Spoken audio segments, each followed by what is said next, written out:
I was terrified the whole time whilst I was climbing and training, and in fact my guide Stuart said that he wasn't sure that I'd cut it when I did my training in Wales.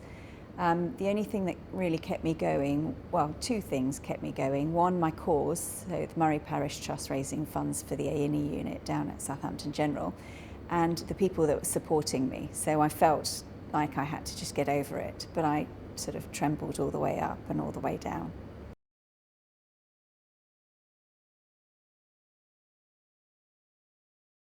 Just put one foot in front of the other, just keep going, don't look down. The moment you sort of turn around and realise that you're quite high up, it's quite a daunting feeling, particularly altitude. Your breath is quite shallow, you're breathless basically.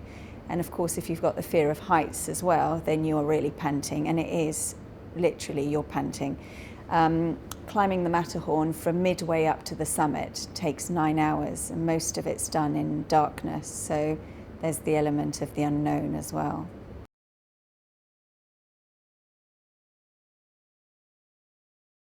The people supporting me back at home in particular, and I had a little hairy moment when the team ahead of us were coming back off the summit. Because we'd got lost 3 times. Actually, we got lost on the face of the mountain because it all looks exactly the same. And when I realised that they were coming back down and we were not anywhere near the summit, I thought, oh my goodness, there is no way I'm going to be able to do this. And suddenly, out of nowhere, these 2 butterflies, a yellow butterfly and a black butterfly, turned up, did a circle. I thought I was hallucinating. I later found out that I wasn't, that they were actually there, but it was incredible because there is no life on the mountain, it's just stone. So they'd obviously been pushed up because of some warm air, but actually seeing them stop the negative thinking, which actually helped me plough on. And I'll keep that with me forever, because it's your mind that stops you from doing things. If you believe that you can do something, you definitely can.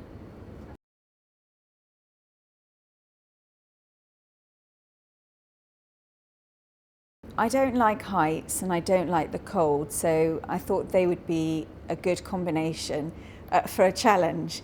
I'd sort of done your Tough Mudders and the half marathons and all those sort of things, and I felt like all my friends' purses are pretty empty, so I had to do a challenge that would make them want to give me money for the cause.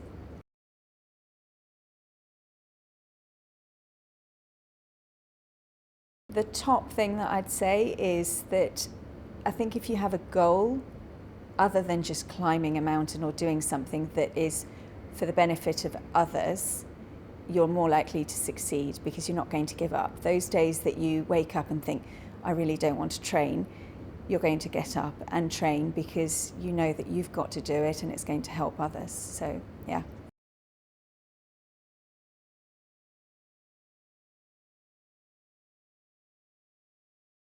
I would say just try it. I mean, I'm not an expert at climbing. I never will be because, first of all, I'm 5'2". I still don't like heights. I'm very nervous about anything like that. But I think if you give something your best and you train for it, you prepare for it, then you should just try it. You've got nothing to lose. And that goes with any sports. My next challenge is going to the North Pole with a team of people. And again, I don't like the cold. I don't know anything about polar bears, but I'm going to learn, so it'll be fine.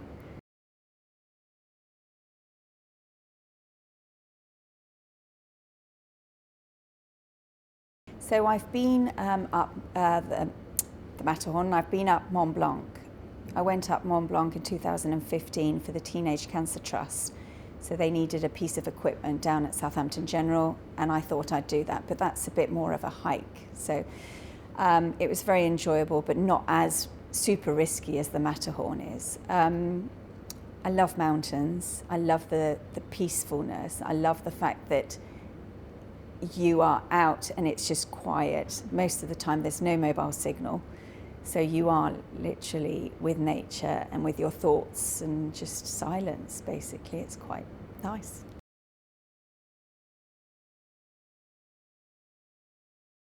On the Matterhorn, there's 4G on the top. So I called my husband from the summit That's like the first thing I did when I got to the summit. I was like, what am I going to do? I'm going to call Tim.